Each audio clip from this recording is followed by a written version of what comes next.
Assalamualaikum warahmatullahi wabarakatuh. Salam sejahtera untuk kita semuanya. Selamat datang kepada Bapak, Ibu, Direksi Perusahaan Tercatat, para tamu undangan, serta peserta yang telah hadir pada hari ketiga rangkaian kegiatan Public Expose Live 2021. Pada hari ketiga ini, terdapat 12 perusahaan tercatat yang akan memaparkan update kinerja usaha mereka. Public Expose Live 2021 ini adalah momen yang sangat tepat bagi para investor untuk mengetahui kondisi keuangan, perkembangan, dan rencana perusahaan tercatat ke depannya yang akan dipaparkan secara live oleh pihak manajemen perusahaan tercatat. Semoga dengan kemudahan mengakses informasi terupdate tentang kondisi perusahaan tercatat yang kami upayakan ini dapat semakin meningkatkan kepercayaan masyarakat terhadap pasar modal Indonesia. Kami juga berharap kegiatan ini dapat meningkatkan likuiditas pasar dan basis investor domestik. Selamat mengikuti acara Public Expose Live 2021.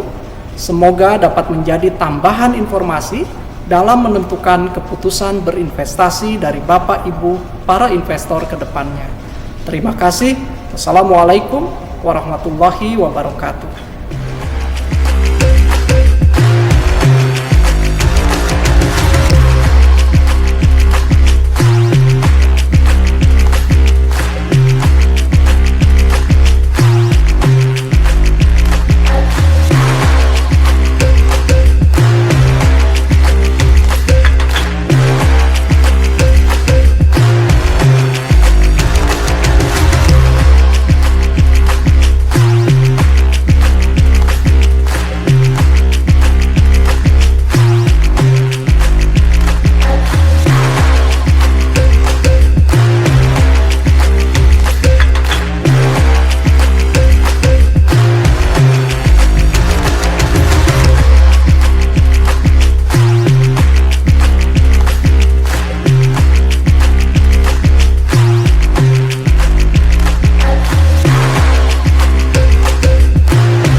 Selamat sore Bapak dan Ibu sekalian. Salam sejahtera untuk kita semua. Terima kasih kami ucapkan atas kehadiran Bapak dan Ibu dalam acara Public Expose Live 2021 dalam rangka 44 tahun diaktifkannya kembali pasar modal Indonesia pada sesi Public Expose oleh PT PP Property Tbk. Sebagai informasi, PT PP Property Tbk tercatat di bursa pada tanggal 19 Mei 2015 dengan kode perdagangan PPRO yang bergerak di bidang real estate, sehingga perseroan masuk ke dalam sektor properti dan real estate. Hadirin yang kami hormati, saat ini telah hadir bersama kita semua manajemen perseroan. Pertama-tama kita sambut Bapak IGD Upeksa Negara selaku Direktur Utama. Selamat sore Pak. Sore Mas. Selanjutnya ada Bapak Dedi Budiman selaku Direktur Keuangan. Selamat sore Mas Boy. Selamat sore Pak. Ibu semua. Lalu ada Bapak Rudi Harsono selaku Direktur Operasi 1. Selamat sore Pak. Mas Boy, selamat sore semua, salam sehat. Selamat sehat Pak. Lalu ada Bapak T. Arso Anggoro selaku Direktur Operasi 2. Selamat sore Pak. Selamat sore, salam sejahtera buat kita semua. Salam sejahtera. Dan Bapak Fajar Saiful Bahri selaku Direktur Bisnis dan Human Capital. Selamat sore Pak. Sore Pak Boy. Baiklah. Acara ini akan dimoderasi oleh saya, Boy Tagalung, yang akan memandu acara ini hingga selesai. Jika ada pertanyaan, kami persilakan Bapak dan Ibu untuk sampaikan melalui fitur Q&A atau kolom pertanyaan pada Zoom ini. Yang selanjutnya akan kami bacakan pada saat sesi tanya-jawab. Kami juga ingin menginformasikan kepada Bapak dan Ibu sekalian bahwa pada akhir acara nanti akan ada pengundian door prize. Bila ingin berpartisipasi, Bapak dan Ibu cukup mengisi kuesioner yang kami sediakan. Link kuesioner tersebut dapat Bapak dan Ibu temukan pada running text yang akan tayang di layar Bapak dan Ibu sekalian. Baiklah, untuk memulai presentasi, saya persilahkan perseroan untuk memberikan paparannya. Kepada perseroan, kami persilahkan.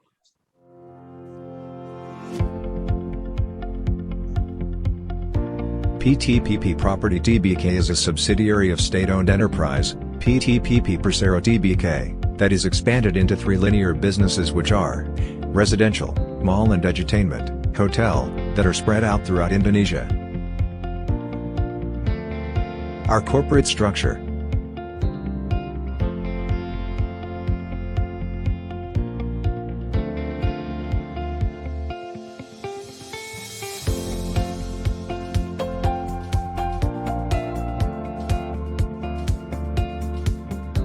Our milestones.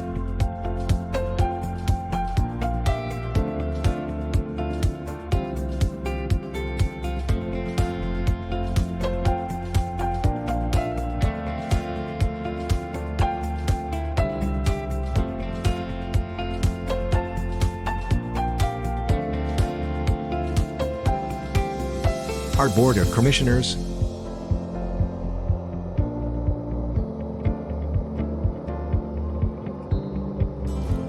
Our Board of Directors.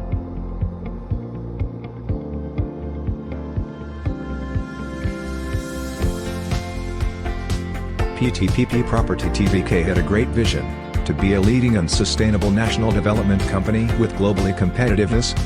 Our missions are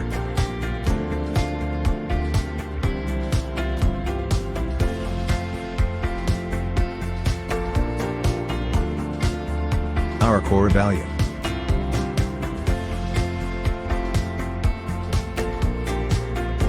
Portfolio business, PTPP Property Tbk.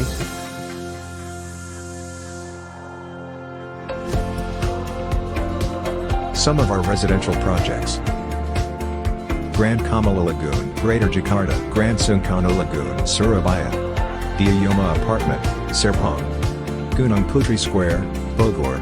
Evencio Apartment, Depot. Bagawan Apartment, Malang. The Ultan, Semarang. Permatapuri Cibubur, and many more. Our mall and edutainment: Lagoon Avenue, Bekasi, Lagoon Avenue, Sungkono. Kazah City Mall. Balikpapan Ocean Square. Kidzania, Surabaya. Our hotel: Park Hotel, Jakarta. Prime Park Hotel, Bandung. Prime Park Hotel, Pekanbaru. Palm Park Hotel, Surabaya. Swiss Bell Hotel, Balikpapan. Prime Park Hotel and Convention, Lombok. Our projects' location are spread throughout Indonesia.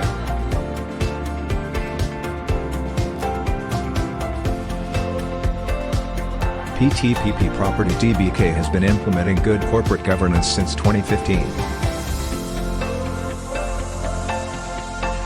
Our award in 2021.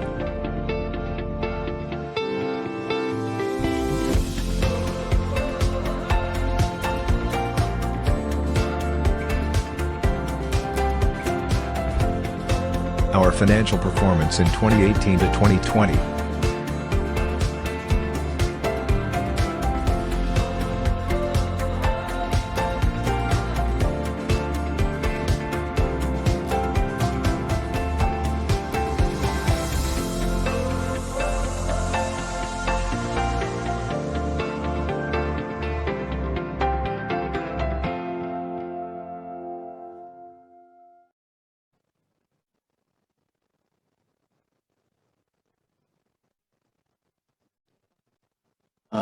Oke, langsung saya lanjutkan dengan paparan dari kami, Direksi PTPP Properti.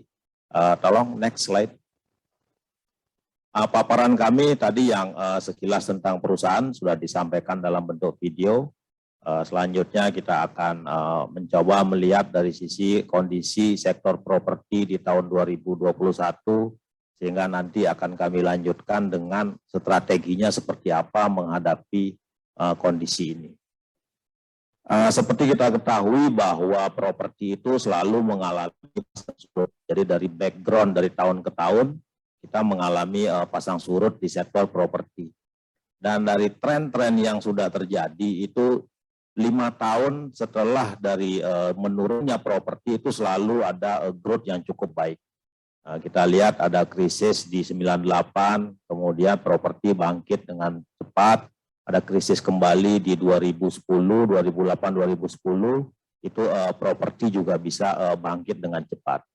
Nah, setelah decline di 2019 dengan adanya tahun politik, mestinya properti itu saat ini adalah growth. Tapi sejak 2020 sampai sekarang kita tahu ada pandemi COVID-19.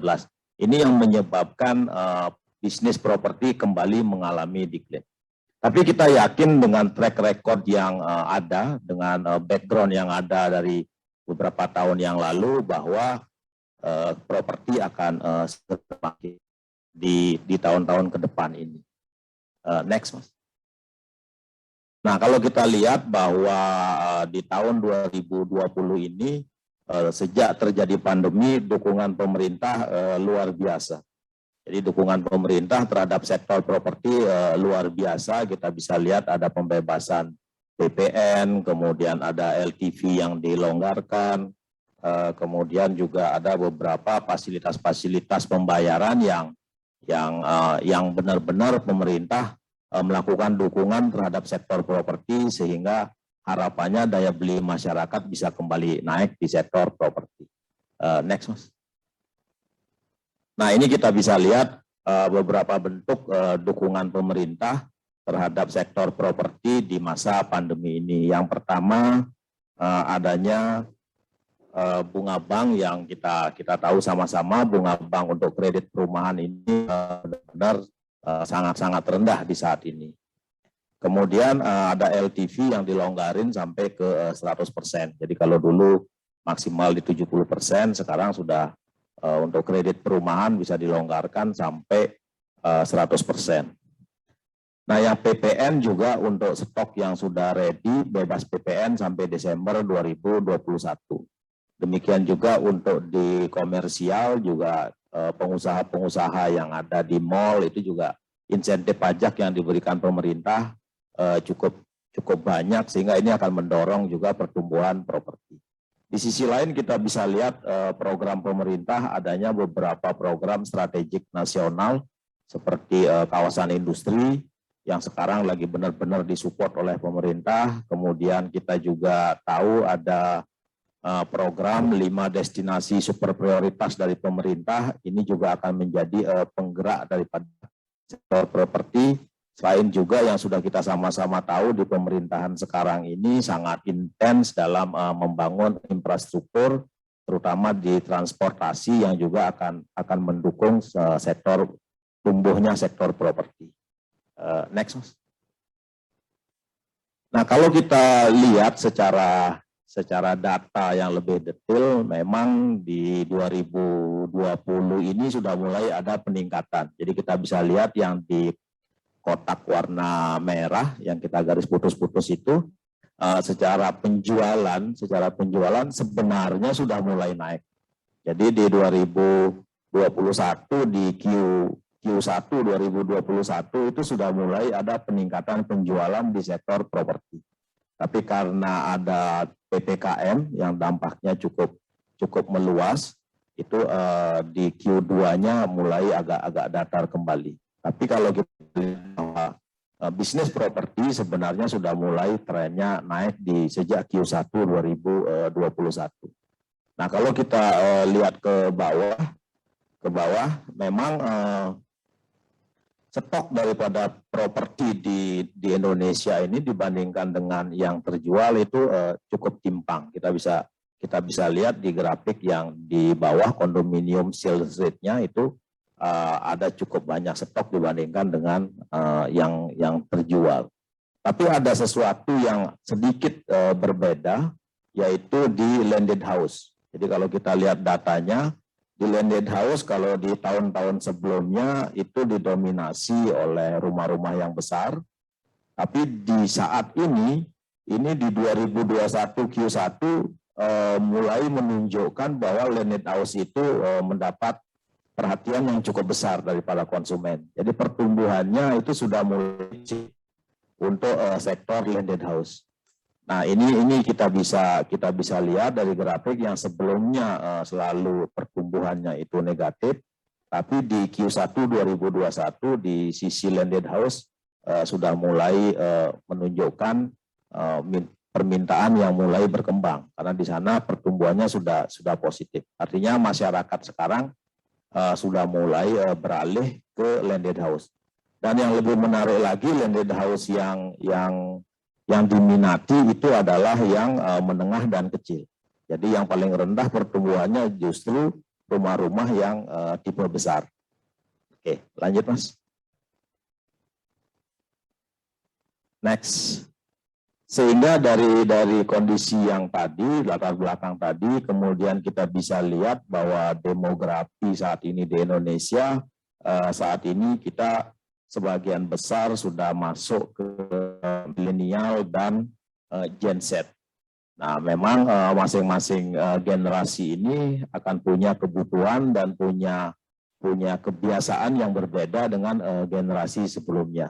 Sehingga strategi kita dalam menyediakan properti ke depan ini juga melihat daripada bagaimana perilaku daripada demografi yang akan tumbuh ke depan. Jadi kita bisa lihat di sini bahwa untuk apartemen dan landed house ini kecenderungannya akan lebih banyak memilih ke landed house, tapi landed house yang simple, bukan lagi landed house yang besar seperti zaman-zaman baby boomer dulu. Nah, kemudian untuk di sisi hotel ke depan ini akan lebih banyak yang hotel terutama di bintang 3 ke atas karena kelebihan servis kemudian itu sudah mulai diutamakan. Di office akan cukup banyak perubahan dengan adanya COVID. Kita tahu sekarang banyak yang kerja dari rumah. Pasca COVID pun pasti akan berlanjut, kemudian co-working space juga akan berlanjut. Tapi bisnis PP Property sampai saat ini memang belum ke arah office. Kita masih di residensial, hotel, dan mall. Kalau untuk mall, kita yakin ke depan ini juga akan kembali bergairah karena masyarakat sudah sekian lama tertahan untuk tidak keluar. Nanti begitu COVID membaik, mall akan mulai bergerak ke arah pertumbuhannya lagi. Tapi kita harus mengadopsi beberapa kebiasaan-kebiasaan baru seperti touchless, kemudian hal-hal yang sifatnya menjadi ketentuan dari pemerintah harus kita ikuti di dalam ini. Next, Mas. Nah, perubahan gaya hidup dari sejak adanya COVID ini juga harus kita perhatikan sehingga kenapa sekarang PP Property juga sangat concern dalam mengantisipasi perubahan gaya hidup daripada masyarakat atau konsumen pasca COVID. Di sisi residensial ini salah satu contoh perumahan kita yang landed yang sudah mengadopsi kebutuhan masyarakat pasca COVID. Jadi kalau kita lihat sekarang kita sudah menyiapkan tempat untuk work from home. Jadi kalau dulu desain rumah biasanya di belakang itu adalah jemuran, sekarang di belakang itu bisa terbuka, ada taman, bisa work from home dengan nyaman di sana. Kemudian kalau di depan dulu langsung kamar tamu, sekarang kalau di depan kita langsung menaruh kamar mandi. Sehingga orang baru datang, bersentuhan dengan anak istri sudah bisa bersih-bersih mandi dulu. Nah ini sudah kita terapkan di landed house kita. Di residensial kita, rumah sehat, ini juga sudah kita pasarkan, mulai pasarkan yang di area Cibubur. Kemudian di sisi komersial, sedikit saya sudah sampaikan tadi, kita juga sudah harus melakukan sesuai dengan protokol-protokol kesehatan dengan touchless, kemudian sekarang ada peduli lindungi, itu harus kita aplikasikan. Nah, di sisi hotel juga kita harus sertifikasi terhadap CSAE. Nah, ini juga sudah kita lakukan. Nah, ini tren-tren seperti ini harus kita antisipasi dan harus kita bisa melakukan adaptasi karena market ke depan arahnya akan ke sini. Next, Mas. Nah, ini adalah strategi kita, strategi secara korporat, strategi secara bisnis, dan strategi fungsi. Kalau di korporat kita akan melakukan turnaround, kemudian portfolio manajemen sama organisasi harus kita rampingkan supaya bisa bergerak lincah di masa pandemi ini. Jadi kalau turnaround kita bisa lihat di sini. Dulu kita membangun lebih banyak di sisi high rise, di sisi apartemen. Nah, sekarang kita mulai menyeimbangkan antara high rise dengan landed. Karena tadi saya sudah jelaskan di depan bahwa kebutuhan akan landed dari data-data kita menunjukkan masyarakat mulai beralih ke landed. Landed pun ada spesifikasi yang seperti saya sampaikan untuk mengadopsi pola hidup sehat pasca COVID. Kemudian pengembangan dari produk apartemen kita, apartemen yang lagi proses pembangunan, kita juga lakukan beberapa pengembangan menyesuaikan dengan kebutuhan pola hidup sehat di saat ini. Di sisi portfolio manajemen kita lagi melakukan aset recycling. Jadi ada beberapa yang akan kita lepas, kemudian kita mencoba untuk mencari aset-aset baru yang lebih produktif. Dan ada beberapa juga yang kita akuisisi untuk kita bisa mempercepat di sisi pengembangan landed house. Nah, di sisi organisasi kita akan merampingkan organisasi pemasaran kita. Kalau dulu proyek kita tersebar di beberapa daerah dan dengan tim pemasaran yang masing-masing, sekarang kita coba tarik menjadi corporate marketing dengan strategi marketingnya yang kita atur secara corporate. Sehingga organisasinya bisa lebih ramping, tapi lebih sharp dalam mengeksekusi strategi-strategi yang akan kita tentukan ke depan. Di sisi organisasi kita juga mulai melakukan banyak sentralisasi sehingga bisa merampingkan organisasi untuk efisiensi dan juga memperlincah pergerakan organisasi ke depan. Nah, di sisi strategi bisnis, ada dua isu yang cukup mendasar di sisi bisnis. Yang pertama adalah ke arah mana kita akan mengembangkan produk-produk kita ke depan. Yang kedua adalah bagaimana kita berusaha untuk menghabiskan stok unit yang ada di saat ini. Jadi kalau untuk di development yang ke depan, kita akan mengarah kepada yang pertama adalah kita akan mendukung ke kawasan-kawasan strategis nasional. Jadi kalau dulu kita selalu membangun individual secara private, nah sekarang kita akan mendukung proyek strategis nasional. Jadi ada kawasan industri yang cukup besar dan strategis didukung penuh oleh pemerintah, maka kita akan mengarah ke sana juga untuk mendukung dari sisi propertinya. Begitu juga ada kawasan terpadu pariwisata yang menjadi proyek-proyek strategis pemerintah, kita akan mendukung. Jadi yang industri di Batang yang sekarang sudah jalan, kemudian yang di pariwisata kita bangun hotel di Lombok untuk mendukung Mandalika yang sirkuitnya sudah jadi. Kalau tidak salah November nanti sudah akan mulai ada balapan di sana. Nah, itu dari sisi arah kebijakan kita, bahwa kita akan mendukung proyek-proyek strategis pemerintah. Di sisi lain terhadap lahan-lahan kita juga akan melakukan smart development. Smart development artinya yang tadinya kita jadi master plan-nya semuanya high rise building, semuanya bangunan-bangunan tinggi. Ke depan ini kita lagi ngerubah konsep, mengkombinasikan antara high rise dengan landed dan juga low rise. Jadi kita benar-benar mengadopsi daripada kebutuhan masyarakat ke depan. Yang terakhir dari sisi new development, kita ada beberapa juga melakukan turnaround strategi terhadap lahan-lahan kita. Jadi lahan-lahan kita ini coba kita scheduling dulu mengikuti kondisi pasar terhadap pengembangannya. Nah, yang kedua dari stok manajemen, kita sama-sama tahu bahwa stok unit atau apartemen secara nasional tidak hanya milik PPRO, tapi milik pengembang lain juga masih cukup besar. Jadi di stok ini kita ada beberapa strategi yang kita lakukan ke depan. Ada stok yang memang sudah jadi, sudah ready. Ada juga yang masih on progress secara konstruksi yang sebentar lagi jadi.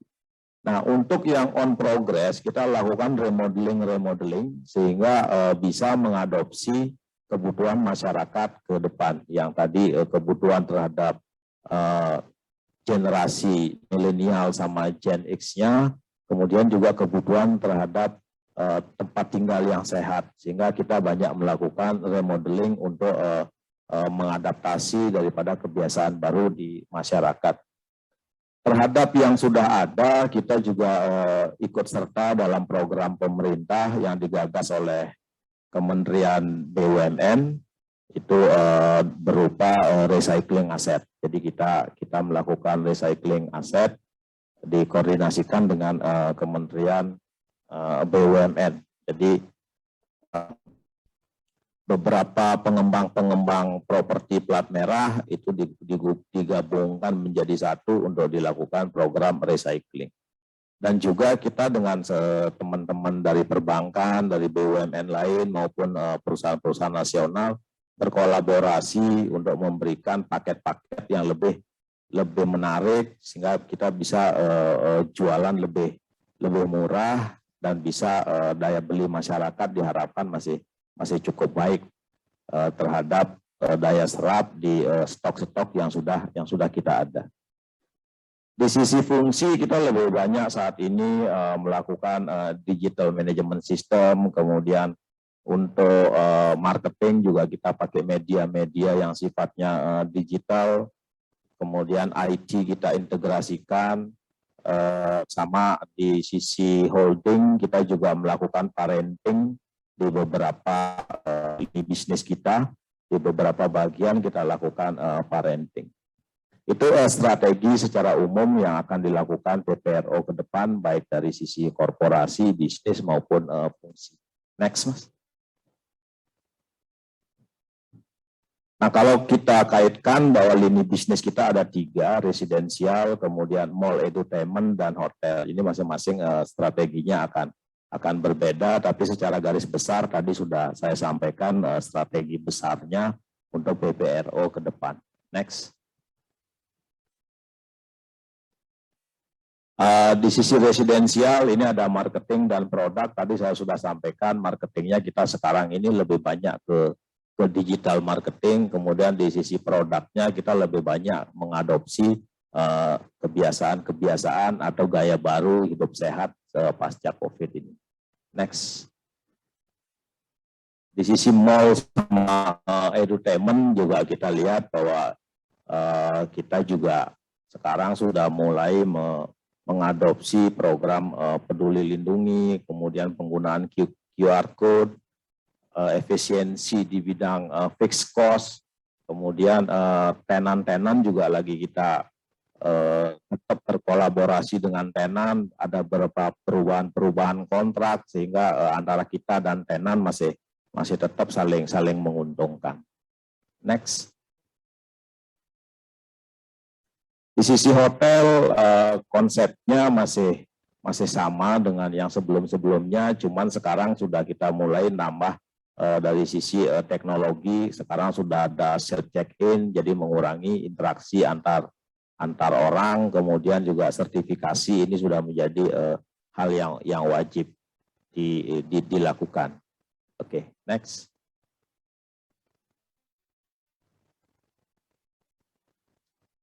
Tolong next.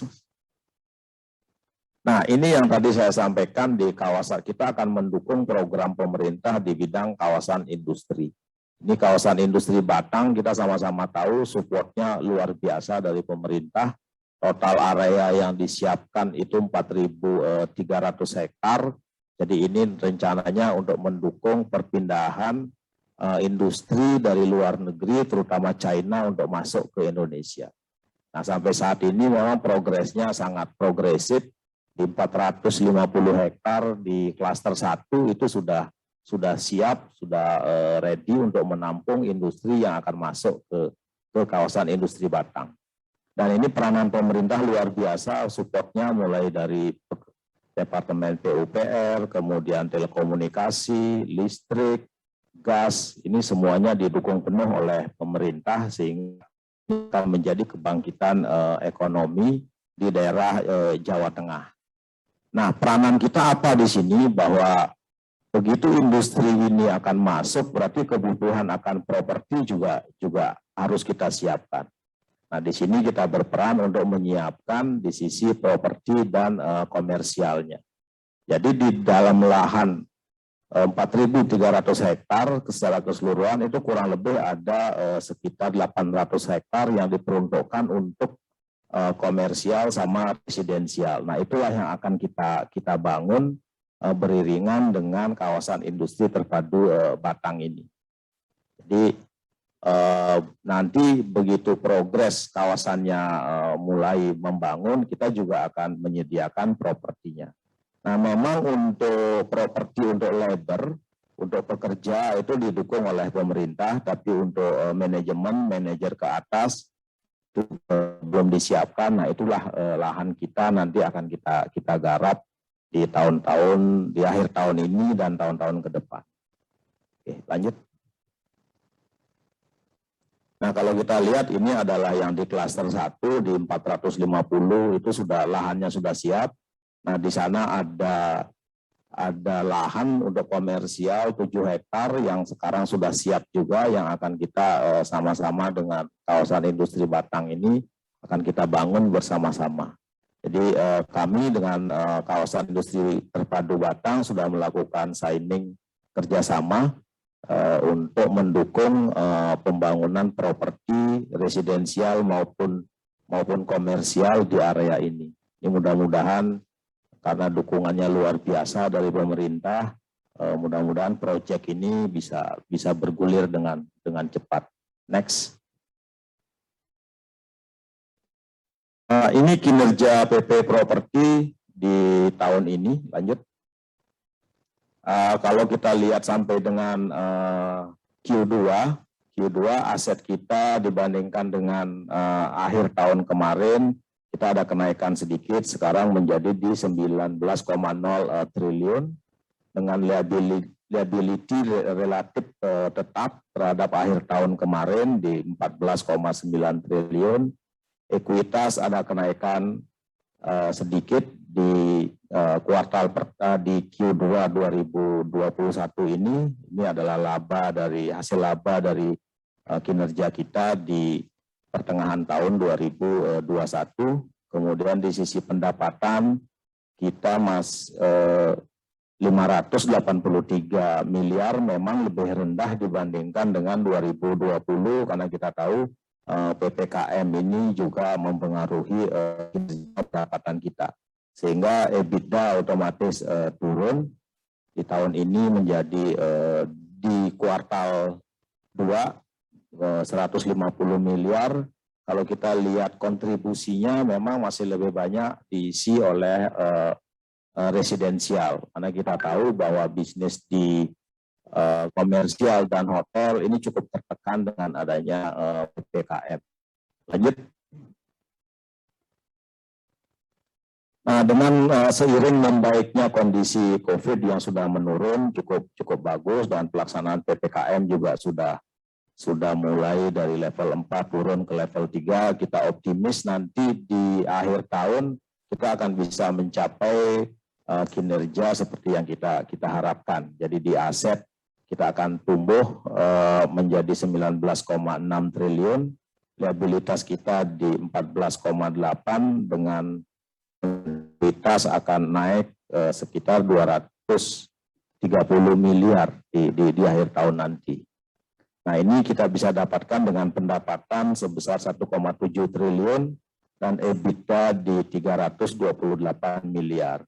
Nah, untuk kontribusinya memang masih tetap didominasi oleh royalti, oleh jualan kita di residensial kita, sedangkan untuk di sisi komersial dan hotel kurang lebih nilainya sekitar 109 miliar sampai akhir tahun nanti.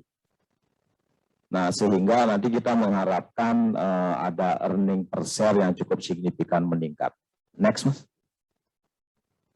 Nah, ini summary dari kinerja kita sampai dengan 2025. Jadi dengan tadi kita akan masuk ke berbagai kawasan strategis oleh pemerintah, kemudian perubahan pola hidup daripada masyarakat yang coba kita capture dan akan kita terjemahkan dengan produk-produk kita ke depan.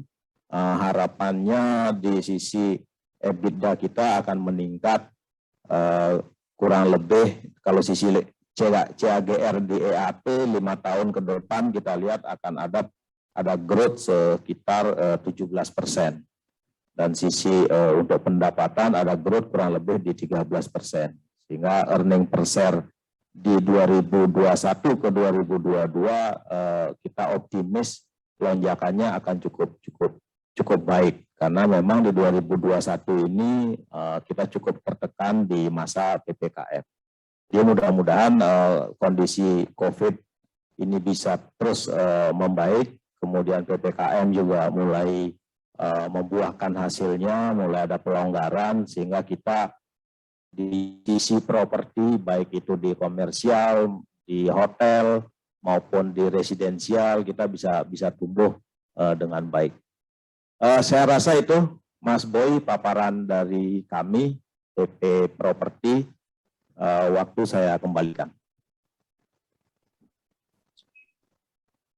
Baik, terima kasih untuk pemaparannya yang telah disampaikan dengan baik sekali oleh Bapak IGD UPEKSA Negara. Terima kasih Pak sekali lagi. Sekarang saatnya kita masuk di sesi tanya-jawab. Kami telah memilih beberapa pertanyaan dari Bapak Ibu sekalian. Mungkin pertama-tama saya akan bacakan pertanyaan dari Saudara Rifki Aries Septiawan. Pertanyaannya adalah terkait dengan rencana pemindahan ibu kota ke Pulau Kalimantan, ke Pulau Kalimantan, maaf. Apakah ada strategi dari PPRO untuk berpartisipasi di sana? Untuk jawaban, kami persilakan persoalan untuk menanggapinya. Baik, terima kasih pertanyaannya Saudara Rifki Ayer Septian. Terkait dengan rencana pemindahan ibu kota baru di Kalimantan, kebetulan kita ini sudah memiliki land bank dan pengembangan di Balikpapan yang rencananya memang akan jadi city hub menuju ke ibu kota baru. Di sana kita punya Balikpapan Ocean Square dan Swissvale. Jadi kita siap menyambut rencana pemindahan ibu kota baru ke Pulau Kalimantan. Demikian. Baik. Terima kasih Pak untuk jawabannya. Selanjutnya saya akan bacakan pertanyaan dari Bapak Agus Salim Widodo. Apakah tidak terlalu beresiko mengembangkan produk rumah tapak dengan pemandangan di belakang dan kamar mandi di depan? Wah, ini cukup menarik pertanyaannya. Kami persilakan perseroan untuk menanggapi pertanyaan tersebut. Terima kasih Pak Boy. Selamat sore Bapak Agus Salim. Yang pertama, kami bekerja sama dengan perancang ternama saat ini, di mana dari hasil perencanaan itu mampu menempatkan lokasi kamar mandi tersebut di bagian sudut dan tertutup oleh bata kerawang. Kemudian kamar mandi itu atau powder room, kebutuhannya adalah untuk membersihkan diri bagi pemilik rumah sebelum berinteraksi dengan familinya.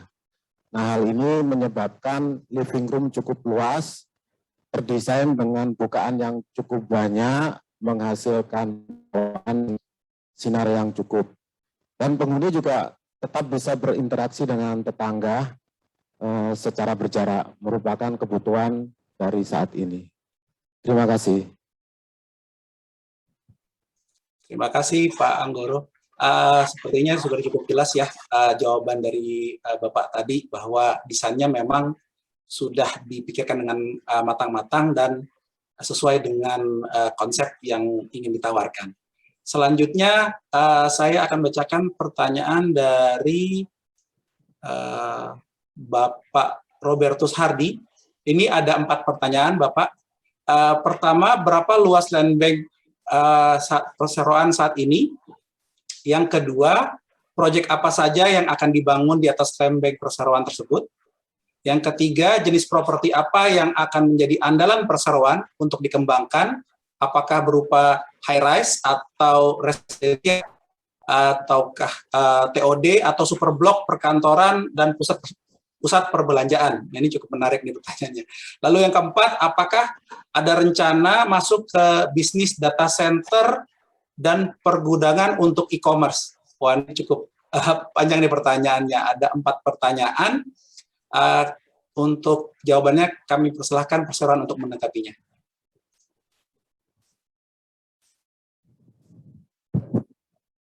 Baik, terima kasih. Pertanyaan dari Pak Robertus Hardy mengenai luas land bank yang dimiliki perseroan saat ini. Kita kurang lebih ada 300 hektar land bank. Kemudian proyek apa saja yang akan dibangun? Jadi kita akan membangun di situ ada residential, kombinasi antara high rise dan landed, kemudian mall dan hotel. Kira-kira itu untuk pertanyaan kedua. Untuk yang ketiga tadi properti apa yang akan jadi peran? Apakah high rise, landed, TOD atau super block? Kita mengandalkan high rise dan landed house. Kemudian untuk kedepannya kita juga akan berfokus sebagai master developer seperti yang tadi sudah disampaikan Pak Dirut di kawasan industri yang tadi disebutkan yaitu di Batang. Nextnya tadi pertanyaan keempatnya apa? Apakah ada rencana masuk ke bisnis data center dan pergudangan? Untuk saat ini belum ada ke arah data center, namun kita sebagai master developer nantinya kita turut mensupport jika nanti tenan kita bidang gerak bisnisnya adalah di data center dan e-commerce. Demikian. Terima kasih Pak untuk jawabannya. Jadi cukup jelas ya Pak Hardy bahwa tadi untuk rencana perseroan ke depan bahwa land bank-nya masih cukup luas dan juga proyeknya masih tetap di atas land bank tersebut sendiri. Lalu jenis propertinya tadi berupa high rise dan residensial, masih tetap fokusnya pada residensial. Lalu untuk saat ini untuk data center belum tadi ya Pak. Jadi mungkin kedepannya bisa dipantau terus Pak terkait dengan pengembangan yang akan dilakukan oleh perseroan. Oke, baik. Mungkin saya coba. Oke, ada pertanyaan saya pilihkan terkait dengan dari Bapak Ramadi Putra terkait dengan target Q4 pertumbuhan Q4 akankah berapa persen kenaikannya Pak? Projection-nya dibandingkan tahun lalu, Q4-nya tahunan. Lalu seberapa optimis perseroan terhadap penjualan properti sampai dengan akhir tahun? Dari Bapak Ramadi Putra. Kami persilakan perseroan untuk menanggapinya. Mungkin saya coba jawab. Memang untuk penjualan secara year on year memang turun ya untuk 2021 dibandingkan dengan tahun lalu ya. Tadi disampaikan Pak Gede di depan bahwa pandemi ini masih berpengaruh ya, kemudian tadi PPKM juga. Namun perlu kita lihat bahwa dalam 2 bulan terakhir ini ya terutama yang di akhir Agustus, kami lihat sudah mulai take up Pak. Jadi sudah mulai take up sehingga kita optimis sampai dengan akhir tahun masih bisa tercapai. Ya, jadi kalau kita lihat baik itu penjualan terutama untuk unit yang sudah ready stock ya, ready stock maupun yang masih on progress ini masih cukup baik, terutama karena ada relaksasi pembebasan PPN 10% dari pemerintah. Ya, itu cukup membantu, sangat membantu kami, sehingga sudah mulai take up. Jadi akhir tahun insya Allah masih bisa tercapai. Mungkin itu Mas Boy. Terima kasih.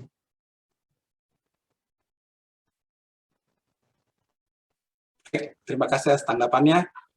Sepertinya memang optimis ya akan ada peningkatan di tahun ini. Mungkin ini adalah pertanyaan terakhir untuk sesi tanya jawab ini. Kami pilihkan pertanyaan dari Febri Priyono. Ini pertanyaannya terkait isu lingkungan. Bagaimanakah PPRO menanggapi hal tersebut? Apakah PPRO memiliki inovasi yang mendukung gerakan peduli lingkungan? Bagaimana penerapan green building sebagai contoh? Pertanyaan dari Febri Priyono. Mungkin bisa ditanggapi, Pak. Terima kasih Pak Febri. Terkait dengan isu lingkungan, memang sebenarnya produk-produk yang sudah kami keluarkan semenjak PP Pro berdiri, ya, termasuk produk-produk pertama kami untuk residensial kami yang di Surabaya dan di Bekasi, itu kita sudah menerapkan green building. Bahkan 2 apartemen kami itu sudah menerima sertifikasi green building dari GBCI. Jadi untuk yang di Venetian di Surabaya itu sudah mendapatkan sertifikasi dengan kategori Gold. Kemudian yang di Bekasi juga Grand Kamala Lagoon itu juga sudah mendapatkan sertifikasi green building dari GBCI untuk kategori Gold. Jadi memang dari awal kita sudah concern untuk fokus terhadap green building ini. Dan saat ini juga dari Perseroan kami juga kemarin alhamdulillah sudah mendapatkan sertifikasi integrated ISO dengan ISO 9001, 14001 dan 45001. Itu yang terkait dengan lingkungan juga. Jadi memang dari sini menunjukkan bahwa memang PP Pro sangat memiliki komitmen tinggi untuk isu lingkungan. Terima kasih. Terima kasih Pak Rudi untuk jawabannya. Sangat baik sekali bahwa kita tahu bahwa ternyata PPRO juga peduli dengan lingkungan dan telah mendapatkan sertifikasi untuk setiap bangunannya. Jadi menurut saya sudah cukup menjawab ya untuk pertanyaan Pak Febri. Baiklah hadirin, mungkin pertanyaan Pak Febri tadi menjadi pertanyaan terakhir. Dengan demikian saya akhiri sesi tanya jawab ini. Kami ucapkan terima kasih untuk partisipasi Bapak dan Ibu sekalian. Sebelum menutup acara paparan publik ini, mungkin saya persilakan kepada salah satu dari Bapak jajaran direksi untuk memberikan closing statement-nya. Baik, Mas Boy, terima kasih banyak. Jadi kami dari PPRO sangat optimis untuk pencapaian kinerja sampai dengan akhir tahun 2021, mengingat juga ini sudah mulai menurun dan cenderung akan terus membaik. Vaksinasi juga sangat gencar dilaksanakan pemerintah, kemudian PPKM sudah mulai membuahkan hasil dan mulai dilonggarkan. Sehingga pergerakan bisnis sudah kita bisa lihat bahwa tren ke depan ini sudah mulai ada growth yang cukup baik. Kemudian di sisi properti dengan adanya kita mendukung program pemerintah yang disupport penuh oleh pemerintah juga, kemudian kita mampu untuk menyerap aspirasi dan perubahan market yang ada terhadap pasca COVID ini, di mana kebutuhan mulai bergeser, itu akan kita tangkap dan kita akan terapkan di produk-produk kita, sehingga kita optimis akan terserap oleh pasar. Di sisi lain di komersial dan hotel, kita tahu nanti di dalam beberapa saat ke depan ini akan ada mungkin orang-orang yang sudah terlalu lama di rumah, keinginan besar untuk segera bisa mulai keluar ke mall, kemudian ada expenses di sana sehingga meningkatkan bisnis kita di sana. Kalau di pariwisata kita akan kenal untuk di hotel itu ada namanya travel refunds. Jadi orang yang selama ini terpendam niatnya, kemudian begitu nanti kondisi membaik, mungkin akan segera melakukan wisata ke tempat-tempat tujuan yang selama ini sudah diidam-idamkan, sehingga bisnis hotel kita yang ada di beberapa tempat juga akan mengalami growth. Sehingga dari kami PPRO sampai dengan akhir tahun nanti sangat optimis apa yang kami targetkan, apa yang kami menjadi kinerja kami akan bisa kita capai. Mudah-mudahan kondisi pandemi ini segera membaik sehingga bisnis kita ke depan bisa semakin berkembang. Sekian, Mas. Terima kasih Bapak IGDU Peksa Negara untuk closing statement. Hadirin yang kami hormati, usai sudah paparan publik yang telah disampaikan oleh PP Properti Tbk, mari kita beri aplaus untuk para penyaji materi dari PP Properti Tbk. Baiklah, atas nama penyelenggara, kami mengucapkan terima kasih kepada jajaran direksi PT PP Properti Tbk dan seluruh peserta yang hadir. Kami juga mengingatkan kepada Bapak dan Ibu sekalian, sebagaimana telah diinformasikan sebelumnya bahwa akan ada pengundian door prize.